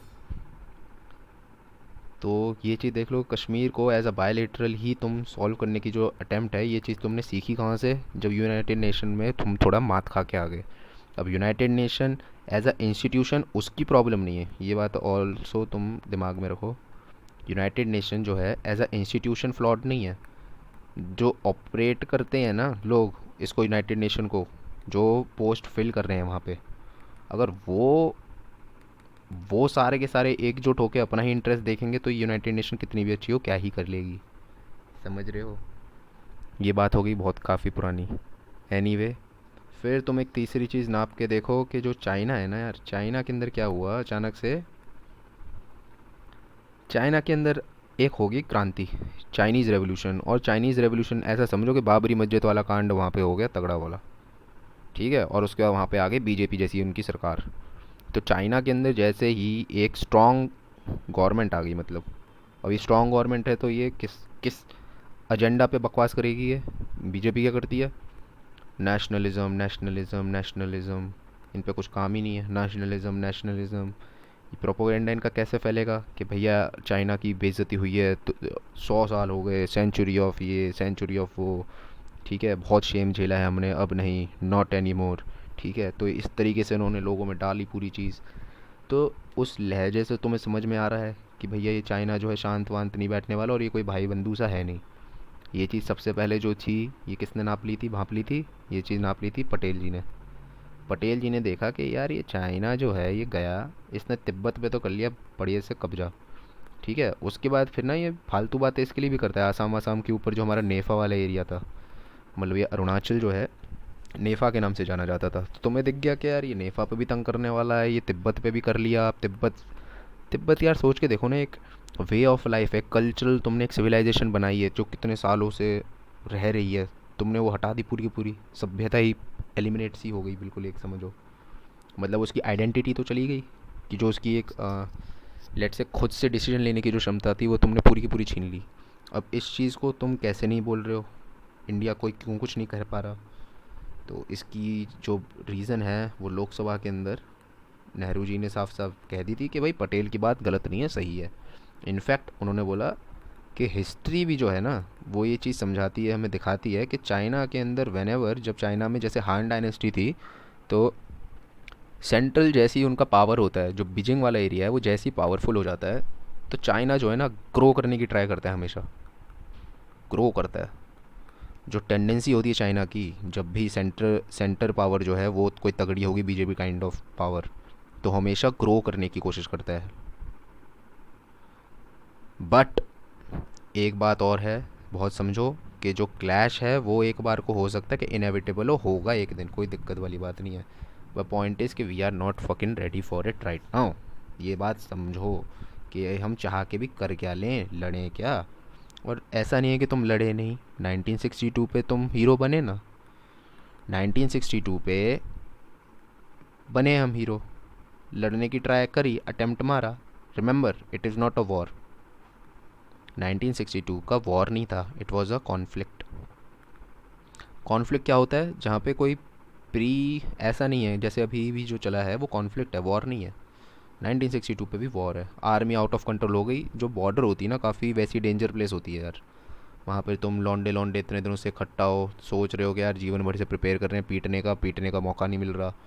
फिर कोई दूसरी साइड वाला कोई पकड़ कर जाए, कुछ कर जाए, तो तुम क्या करोगे, पत्थर मारना शुरू कर दोगे ना। और वही खिंच गई बात, बॉर्डर पे कहाँ तुम किसी को समझाने जाओगे कि इनकी मम्मी आएगी यहाँ पे समझाने के, मतलब खुल जाती है बात, आगे तक आ जाते हैं, फिर इनको समझ में आता है, अगर ये पीछे डांटने लोग, फिर वापस चले जाते हैं, ये सब होता है। अब 1962 के अंदर बट इतनी हिम्मत कैसे बढ़ गई कि ये चीज़ भी आए। और समझो ये क्या चीज़ है 1962 की, पाकिस्तान ने जो किया था वो एक था कि घुसपैठिया वाली हरकत। उन्होंने लड़ाई नहीं करी थी 1947 के बाद कश्मीर के लिए, ये हमारी इंडिया के लिए पहली चीज़ है, हमने कभी फेस ही नहीं करी, हमें आता ही नहीं, हमें एक्सपीरियंस ही नहीं है इस चीज़ का, ना हमने सुना कभी कि ऐसी भी चीज़ें होती हैं। ठीक है, तो ये काफ़ी रियलिटी चेक देने वाला है। समझो, ट्रांजिशन, ट्रांजिशन, तुम कितने भी हीरो बन लो कि भैया मैं तो बहुत अच्छा हूँ, मैं ये हूँ वो हूँ, इट डज़ नॉट मैटर। जो रियलिटीज़ है ना वो तुम्हें मजबूर करेगी कि तुम अपनी जो भी तुम्हारी स्ट्रैटेजी है उसको धीरे धीरे अडॉप्ट करो रियलिटीज़ के साथ। ठीक है, तो सीन क्या हो गया कि तिब्बत गया कंट्रोल से बाहर। लोकसभा के अंदर नेहरू जी ने सीधी बात बोल दी कि हम तिब्बत पे कर क्या सकते हैं, मुझे ये बताओ, कुछ कर सकते हैं क्या? इकलौती चीज़ जो हम ये कर सकते हैं कि जो भी रिफ्यूज दलाई लामा मांग रहे हैं दे दी इनको, इससे ज़्यादा हम और क्या करें? हम ये तो नहीं बोलने वाले कि तिब्बत पे चाइना ऐसे मत कर वैसे मत कर। ठीक है, और तिब्बत पे कंट्रोल करने की वजह से ही चाइना और इंडिया का जो बॉर्डर है वो अचानक से बीच में बहुत ज़्यादा बढ़ गया, क्योंकि तिब्बत तो एज अ बफर स्टेट काम करने वाला था दोनों के लिए। सोच के देखो, तिब्बत बफर था, बीच में तिब्बत था, तो इनकी कुछ टकराव थे ही नहीं। अब डायरेक्ट टकराव है। ठीक है, दूसरा जो है, नेहरू जी ने बोला कि तिब्बत पे एक बार को मैं कुछ बोल भी दूं तो बोलूं किस अधिकार से? ये कोई तिब्बत इंटरनेशनली रिकॉग्नाइज तो है नहीं, ऐसा तो नहीं है कि इंटरनेशनली तिब्बत को as a state power accept किया जाता है, ऐसा कुछ है नहीं। तो फिर बचा क्या? कुछ भी नहीं बचा। तो ऐसा कर लेते हैं ना भाई, फिर सब सब लोग के एग्रीमेंट साइन कर लेते हैं इंडिया और चाइना आपस में, और इनमें ना बड़ी क्यूट बातें होंगी, 1 2 3 4 और 5, इनको हम बोलेंगे पंचशील एग्रीमेंट। पंच मतलब 5, शील मतलब, अब कर लो यार गूगल, इतना नहीं आता मुझे। पंचशील एग्रीमेंट, और इन पंचशील एग्रीमेंट की जो बातें हैं अब लगेंगी कि बहुत टिपिकल नानी दादी वाली बातें हैं, बट यही पंचशील एग्रीमेंट जो हैं ये तुम्हारा बेस बनेंगे। समझो, तुमने अडॉप्ट किया, तुम्हें दिख गया कि भैया चाइना से ज़्यादा पंगे नहीं है, इनसे बस दोस्ती बढ़ा के किसी तरह से टाइम खींचते रहो, टाइम खींचते रहो, कि वैसे भी हम कुछ कर नहीं सकते हैं, हमारी ज़रूरतें अलग हैं, हमें इकोनॉमी पे भी ध्यान देना है, हमें लड़ाई अफोर्ड नहीं कर सकते, लड़ाई में बहुत खर्चा होता है, बहुत खर्चा होता है, बहुत सड़कें बनवानी पड़ती हैं, बहुत ट्रक खरीदने पड़ते हैं, बहुत सामान लोगों के लिए जाना पड़ता है, बहुत लाशें बिछती हैं, बहुत तुम्हारा सब रुक जाता है, तुम्हारा ट्रेड व्यापार सब रुक जाएगा, कॉन्फिडेंस चला जाएगा, डर लगेगा बहुत दिन। इंटरनल कॉन्फ्लिक्ट जो है, इंटरनल जो एक्चुअली इश्यूज़ हैं उन पे तुम ध्यान नहीं दे पाओगे। डेवलप कब करोगे? जब सड़कें तुम बॉर्डर पे बनवा रहे हो, तो पहले अंदर बनवाओगे कि बॉर्डर पे? ठीक है, तो तुम्हें टाइम खींचना है, ये बात थी। अब टाइम खींचने के लिए तुमने एक अग्रीमेंट क्या होते हैं? अब ब्रिटिश कॉन्टीन्यूटी देखो, ब्रिटिश क्या करते थे? मराठा से लड़ लिए, फिर भैया ट्रीटी कर दी, मैसूर से लड़े, फिर ट्रीटी कर दी, लड़ाई करो, अगर दिखे कि भैया बस की नहीं है अभी जीतना तो ट्रीटी कर लो, बाद में जब ताकतवर हो फिर आ जाने लड़ने, क्या दिक्कत है? यही सोचा था, और 1954 के अंदर पंचशील एग्रीमेंट साइन हुआ। पंचशील एग्रीमेंट साइन पर 1954 में हो रहा है, बट 1955 59 के अंदर दलाई लामा जी आ गए इधर हमारे पास। ठीक है, और दलाई लामा जी इधर आ गए, उसके बाद भैया वो वहाँ पे तिब्बत में रेवोल्यूशन हो गया, तिब्बत रिवोल्ट। तो अब चाइना के नज़रिए से सोच के देखो उनको कैसा लगेगा? उनको तो यही लगेगा ना कि भैया ये इंडिया करवा रहा है भाई, ये सब ये इंडिया करवा रहा है बस, और कोई नहीं है। और जब ये चीज़ इनको लगेगी तो इनके मन में क्या आ गई, एक इनके मन में एक वो आ गई शंका, या फिर कह लो कि एक उबाल है कि मौका ढूंढ रहे हैं कि कभी तो बताऊंगा इनको। ऐसा है ना, तुम्हें सीसॉ है ये, तुम्हें बैलेंस करना है, तुम यहाँ बैठे हो, कभी ये ऊपर है कभी वो नीचे है, तो अगर तुम ऊपर हो तो नीचे वाला सोचेगा इसको नीचे कैसे लाऊं, ऐसे लाऊं। ठीक है, कभी फिर अब ये ऊपर है तो अब ये सोचेगा कि भैया मैं उसको नीचे कैसे लाऊं, और दोनों नीचे लाने की कोशिश में कुछ कर खास पाते नहीं है, घूम फिर के बात ये होती है कि बैलेंस हो जाता है। तो अब अगर तुम दलाई लामा को भी अपनी जगह दे रहे हो, दलाई लामा जो हैं पूरे पूरे क्या कहते हैं कि तिब्बत के, अगर तिब्बत को एज अ स्टेट मान लो तुम, तो technically he is the hereditary ruler है वहाँ का। तो तुमने एक पूरी टेरिटरी का जो रूलर है, और जो वहाँ की लोग भी मानते हैं, घूम फिर के लोग ही, तुम टेरिटरी पे कब्ज़ा तभी रख सकते हो कि वहाँ के लोग फ्रेंडली हैं। तो अगर लोग जिसको मानते हैं उसी को तुमने कब्ज़ा आश्रय दे रखा है, तो ये कहीं से ऐसा गुड वाइब, ऐसा तो लग नहीं रहा है कि तुम फ्रेंड हो हमारे। काय बात के फ्रेंड हो? चाइना तो ये सोचेगा ना कि इंडिया फ्रेंड कैसे है मेरा, अगर वो मेरे ही दुश्मन को, मेरे लिए तो वो दुश्मन है, तो उसको क्यों दे रहा है? और जब तुम ये चीज़ सोचोगे समझोगे तो तुम एक मौके की तलाश में रहोगे, और ये मौका कब मिलेगा? दूसरे रीज़न की वजह से, फोर्थ रीज़न, कि चाइना जो है ना यार, मैंने क्या बोला था कि रिवॉल्यूशन हुआ तो नई गवर्नमेंट आई थी, एक लेट से बीजेपी टाइप की गवर्नमेंट पूरी। ये काफ़ी कम्युनिज्म की तरफ थी। उससे पहले कौन सी थी? के एम टी रिजीम। के एम टी रिजीम तो तुम्हारी वो वाली है जो आज वहाँ चली गई है, कहाँ पे? ताइवान। ठीक है, इसको भी चाइना ही बोलते हैं, मतलब ये खुद को बोलता है चाइना, और ये people Republic of China. But anyway, जो इनके जो चाइना के ऑफिशियल मैप्स थे, अब इसके अंदर मैंने बोला था दो चीज़ें हैं, एक तिब्बत थी और एक थी नेफ़ा, जो तुम्हारा अरुणाचल वाला एरिया है। तो तुम नेफ़ा वाले चीज़ों में देखोगे कि ये चाइना अपने मैप में दिखा रहा था। तो नेहरू जी ने पूछा कि भैया चाइना चाइना, यार तू ये सब क्यों दिखाता रहता नेफ़ा अपने मैपों में? तो चाइना ने बोला कि अरे यार एक्चुअली वो ना पुरानी जो गवर्नमेंट थी केएमटी, ये उनके बनाए हुए नक्शे हैं, ये हमारे अप्रूव नहीं है। तो तुम टेंशन मत लो, अभी इतनी सारी चीज़ें हो रही हैं तो हमें भी टाइम नहीं मिला ये सब देखने के लिए, वी विल हैंडल इट। अब चाइना ने क्या किया? चाइना ने भी टाइम ही खींचा है, दुनिया में यही गेम चल रहा है टाइम खींचने का। ठीक है, टाइम खींच लिया। टाइम खींच लिया, लोग यहाँ भी वो बात करना भूल गए, वो भूल गए। धीरे धीरे धीरे धीरे 5-10 सालों में इनकी ऑफिशियल जो स्टांस है, वो ये हो गई कि हाँ भैया हमारे जो सारे के सारे जो क्लेम्स हैं नेफा के, दे आर ऑफिशियल।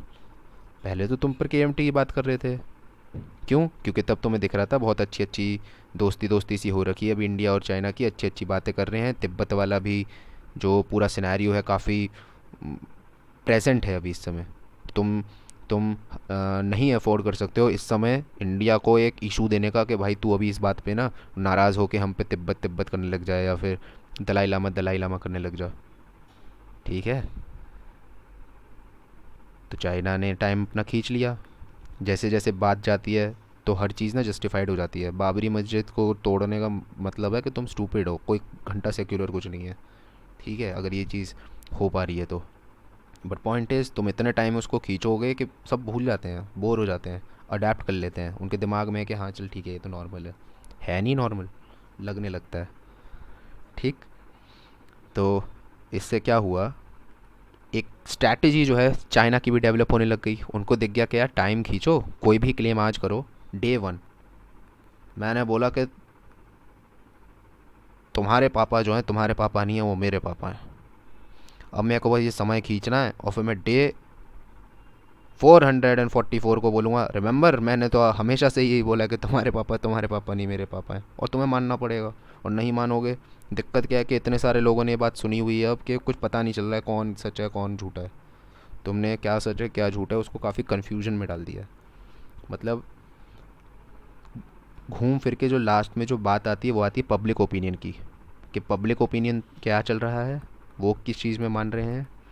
दूसरा, जिन लोगों से तुम एग्जीक्यूट करवाने वाले हो काम, तुम्हारे तो बस की नहीं है कि तुम बोल दो तो अगले देश को ले आओगे कब्जा करके, आर्मी लेके आएगी।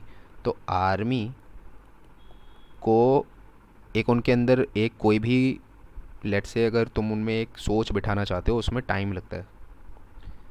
पाकिस्तान की आर्मी में जो सोच बैठी हुई है कि भैया कभी पावरफुल बनो और दुनिया पे राज, पाकिस्तान पे एटलीस्ट राज करो, हटाओ गवर्नमेंट गवर्नमेंट और ये डेमोक्रेसी, उनमें बिठा रखी है।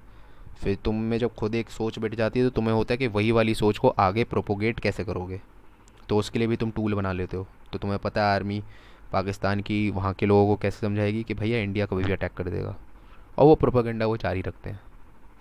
इसीलिए को रीज़न को यूज़ करके वो जस्टिफाई भी करते हैं जो उनका टेररिज्म है, क्योंकि उनके हिसाब से वो तो जानें बचा रहे हैं। नहीं तो पूरी आर्मी लड़ेंगी दोनों तरफ से, बेटर क्या है एसिमेट्रिक वॉरफेयर करो, थोड़े थोड़े लोग भेजते रहो ताकि इंडिया चेक में रहे, 1000 कट्स। ठीक है, अब जब ये चीज़ हो गई अगर क्लियर, तो अब होने क्या वाला है 1962 के अंदर ना, तुम्हें दिख जाएंगी अब अपने सियाचिन वगैरह एरिया में, तुम्हें भैया दिख गई रोड। तुम अब वो क्या बोलोगे कि यार अगर हम देख नहीं रहे हैं इधर तो ये तो यहाँ तक भी रोड वोड ले आया। अब रोड जो है बहुत इंपॉर्टेंट चीज़ होती है जब तुम किसी एरिया पे लड़ाई कर रहे हो। लेट से एक एरिया ए है और बी है, जब तुम्हें कोई वॉर वॉर करनी है ना, और ये सिमेट्रिक वॉरफेयर है, मतलब आर्मी आर्मी दोनों तरफ से लड़ेंगी, तो जो मेन जो गोल है वो ये है कि ये लाइन जो है किसी तरह से खींच के इस तरफ ले जाओ और यहाँ कर दो। बट ये पॉसिबल कैसे है? ये पॉसिबल ऐसे है कि तुम्हें लाइन बिछानी पड़ेगी, कहीं तो होगा ना तुम्हारा शहर। अब यहाँ पे फैक्ट्री लगी पड़ी है, ये सिर्फ गन बनाती है, ये सिर्फ गाड़ियाँ बना रही है, ये गोली बना रही है, ये खाना बना रही है, पैकेज फूड। तो ये तो लड़ाई तो चलने वाली है काफ़ी दिन, ये थोड़ी बैगों में भर भर के लाएंगे। तो ये रोड से ये सब आते रहना चाहिए पूरे टाइम, गोलियाँ ख़त्म होती रहेंगी, गोलियाँ आती रहनी चाहिए, गोलियाँ आती रहेंगी यहाँ पे, कांस्टेंट फायरिंग चलती रहनी चाहिए, रुकनी नहीं चाहिए। धीरे धीरे टाइम का फ़ायदा उठा के 10-10 एक एक मीटर गज ज़मीन आगे बढ़ाते रहो, आगे बढ़ाते रहो, गड्ढा करो, गड्ढा करो, गड्ढा करो, अंदर रहो, आगे बढ़ो। ये है गेम। तुमने सप्लाई लाइन किसी की काट दी, तुम्हें पता है कि ये यहीं पे फंस जाएंगे, थोड़ी देर इनको 1-2 दिन, बस 3 दिन यहीं पे फंसा के रखो, ये अपने आप ही मर जाएंगे भूखे प्यासे, या फिर वापस चले जाएंगे रिट्रीट। Supply line. तो जब तुम्हें दिख रही है कि रोड बनी पड़ी है ऐसी ऐसी वहाँ पे, और ये मान लो सियाचिन है, तुम्हें तो लगेगा कि भाई ये क्या हो रहा है।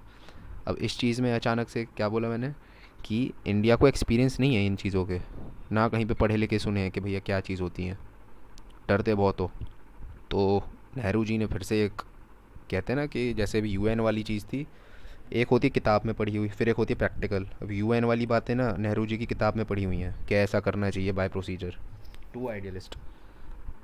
उसी तरह से इन्होंने जैसे ही ये चीज़ देखी कि रोड वोड बन गई है, तो नेहरू जी ने एक और क्या हरकत कर दी अब, इसके बाद इन्होंने, ये डर गए कि क्या हो रहा है क्या नहीं हो रहा। इन्होंने सबसे पहले जो चीज़ करी वो तो है कि भैया यूएस के प्रेसिडेंट उस समय होते थे कैनेडी जी, तो कैनेडी को जेएफके, जिसका असैसिनेशन भी हुआ था, ठीक है, जेएफके, इन्होंने तो लेटर लिख के भेज दिया कैनेडी को कि भैया ऐसा ऐसा हो रहा है, ये हो रहा है, वो हो रहा है। अब जैसे ही तुम यूएस को लेटर भेज रहे हो, और किसी लड़ाई की वजह से भेज रहे हो, चाहे वो कॉन्फ्लिक्ट ही हो, लड़ाई ना सही, ठीक है, जब तुम ये सब हरकत कर रहे हो, तो अचानक से क्वेश्चन में क्या आ जाएगी चीज़ कि क्या तुम वाकई में एक इंडिपेंडेंट ऑटोनॉमस स्टेट हो कि नहीं। क्योंकि वैसे तो तुम कह रहे हो कि ना मैं यूएस की तरफ हूँ, ना मैं यूएसएसआर की तरफ हूँ, ठीक है, बात है तुम्हारी सोशलिस्ट वाली है, पर यूएसएसआर कहता है कि नहीं भाई तू कम्युनिस्ट नहीं है, ये नहीं है। तो तुम हो किसकी तरफ। और जब तुम्हें अपने सेल्फ इंटरेस्ट की बात आई, तब तुम हेल्प भी मांगने आ गए एक तरफ। जो यहाँ खड़ा था आदमी, वो अगर एक रास्ते पे चलने लग जाए थोड़ा, तो इसका मतलब कैसे कह सकता है ये कि ये अनइन्फ्लुएंस्ड है या फिर किसी की साइड नहीं ले रखी। Again the question of transition, कुछ भी एज सच क्लियर कट वो नहीं है कि भैया फिक्स है, एज जैसे नीड आएगी वैसे तुम अपने आप को अडॉप्ट कर लोगे।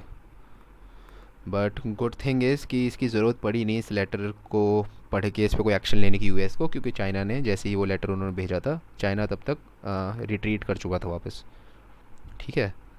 तो एज सच कुछ वो था नहीं, बट इस पूरे अभियान से एक चीज़ क्या साबित हुई, इंडिया को ये चीज़ समझ में आ गई कि भाई थोड़ा ना कम बोलो, कम रहो, और ज़्यादा ना घुसो मत इन चीज़ों में।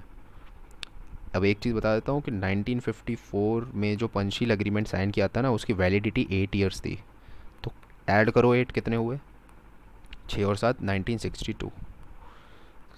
तुम टाइमली एक वो भी देख सकते हो बिहेवियर, कि 1962 में ही जो ट्रीटी है या जो भी वो डॉक्यूमेंट है, उसमें जो 5 प्रावधान पे काम करने के लिए बात कर रही हैं, वो चीज़ तभी ख़त्म हो रही थी जब ये सारी चीज़ें एक साथ लेट से कोलेट हुई।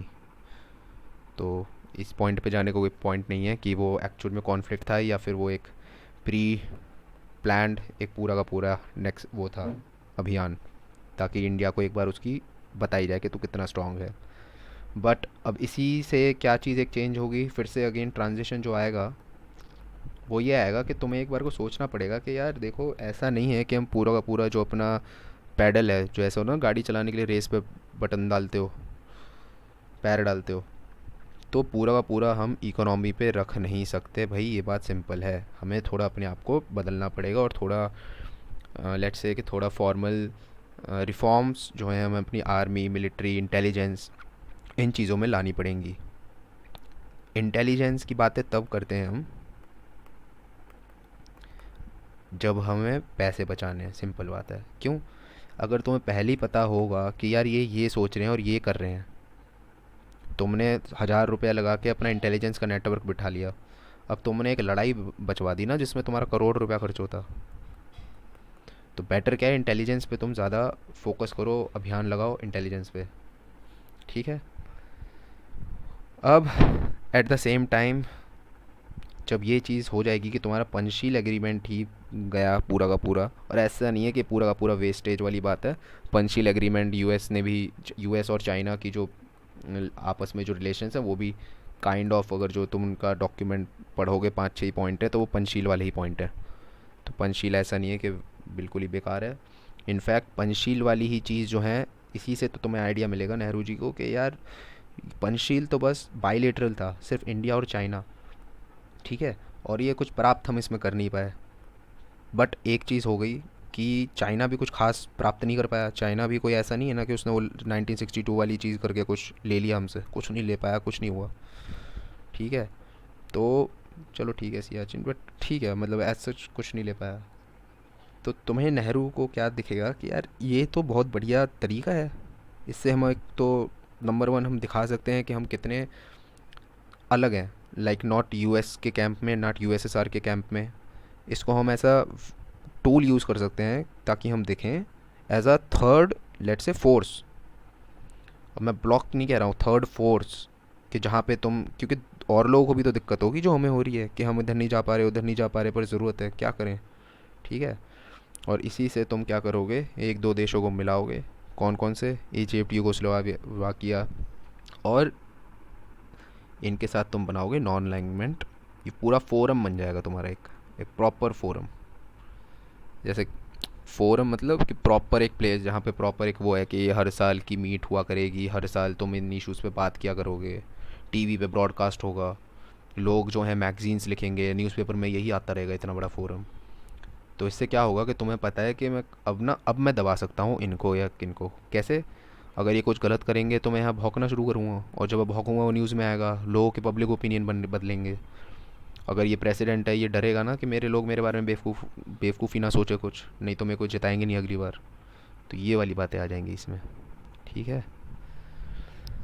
अब तुम एक बार ये चीज़ समझ लो, देख लो कि यार नॉन अलाइनमेंट में क्या क्या इंपॉर्टेंट इनकी बातें रही हैं। तो सिंपल बात है, नॉन अलाइनमेंट मूवमेंट में एजेंडा जो है नेहरू जी का, सिंपल बात ये होगी कि यूनाइटेड नेशन के अंदर मैं फेथ तो देखो दिखाने वाला हूँ, एक सेकेंड,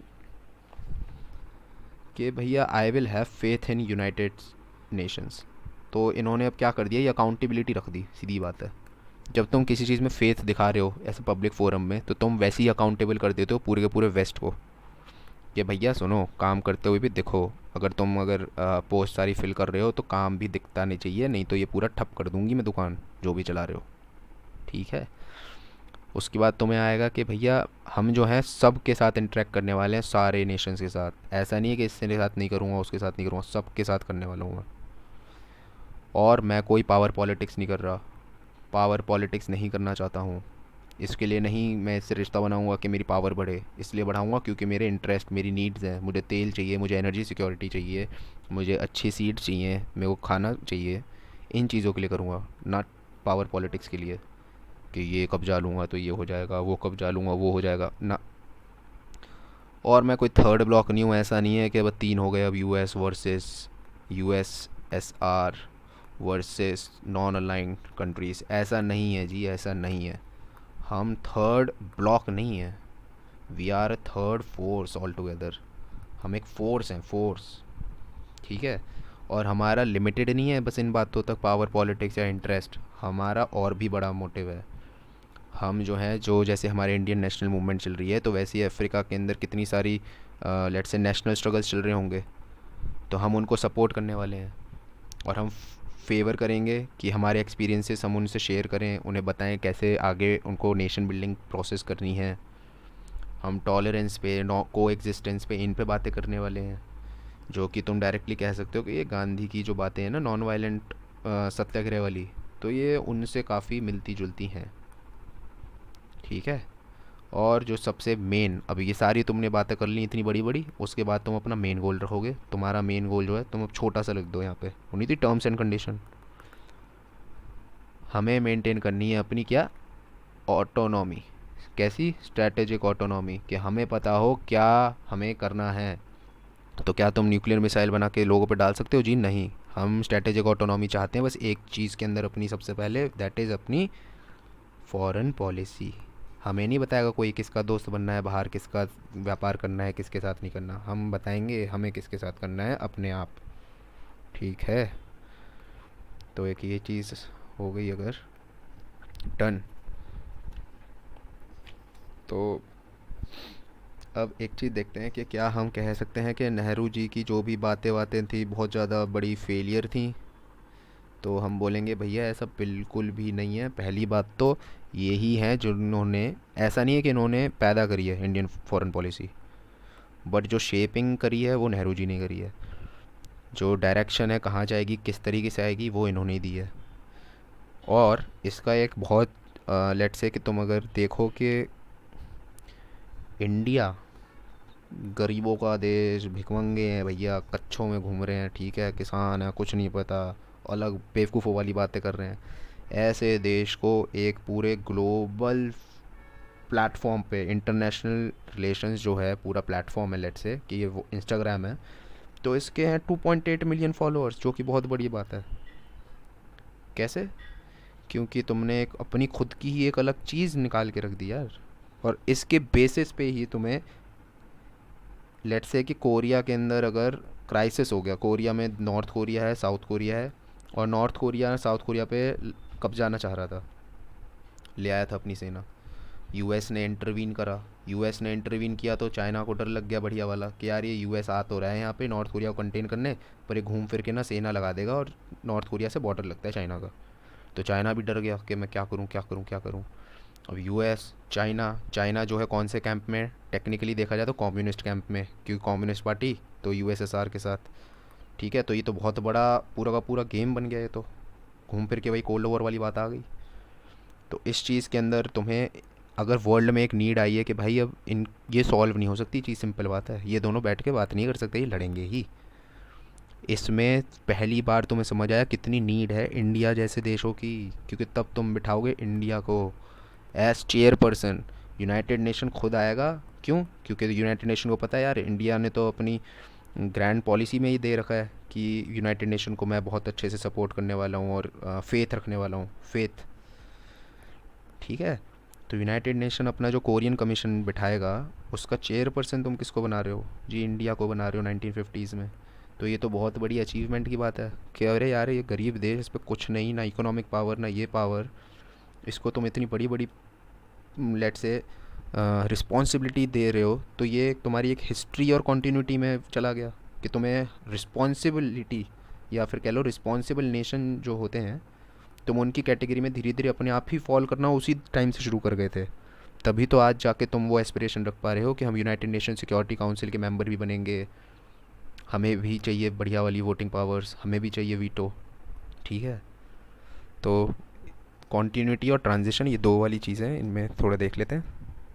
ठीक, और कुछ नेहरू जी के लिए कुछ है नहीं, नेहरू जी का यूएस के साथ वही है, कुछ नहीं था। और एक टर्म होती है यार, फॉरवर्ड पॉलिसी। फॉरवर्ड पॉलिसी जो टर्म है ना, ये उसके लिए यूज़ करी जाती है जब नेहरू जी ने बोल दिया था कि 1962 में वो रोड वोड देख के कि हाँ भैया आगे बढ़ो, कब जाओ। पर वही बात है कि दम नहीं था, आगे थे, जिसकी वजह से फिर तुमने ट्रांजिशन करा। बट जो ट्रांजिशन क्या है वो हम आगे देखेंगे, क्योंकि 3 साल बाद ही हम फिर से लड़ाई करने वाले हैं 1965 की में पाकिस्तान के साथ। बट इस समय देश बदल जाएगा, प्राइम मिनिस्टर बदल जाएगा, क्योंकि नेहरू जी ख़त्म हो जाएंगे, पावर वैक्यूम छोड़ के जाएंगे, लाल बहादुर शास्त्री जी आएंगे, और उनके बाद आएंगी वो आयरन लेडी इंदिरा गांधी। और ये तो भैया फिर यूएस की कह के। ठीक है, चलो अभी लेता हूँ मैं एक और क्लास थोड़ी देर में ही। कूल।